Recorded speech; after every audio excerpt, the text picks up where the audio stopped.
In this video, I'll be showing you how to download and install Fortnite on Android phone the easy way using Google Play Store. It's a very easy method, so if you find this video helpful, be sure to drop a like and subscribe. Now, let's say you want to download directly from the Google Play Store. It's very easy to go ahead and do this. So what you want to do is go over to your Google Play Store, regardless of whichever Android you have. On the bottom, go ahead and click on search. So we're just going to click on that right now. Then go to search apps and games.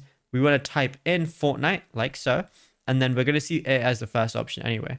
Go ahead and click on it, and then for you, it's going to say install right here. So then just go ahead and install it. Then once it opens, it's going to be, running normally. You might have to download a file once it opens up and everything, but then that's it. You'll be good to go. And same thing is if you ever need an update, you can come to Google Play Store and download the update from here as well and play Fortnite as much as you want. Now, if you found this video helpful, be sure to drop a like and subscribe. And also be sure to check out all our other tutorials that we've been posting on the channel as well, because there is a lot to go through and you might find something that you didn't know about yet.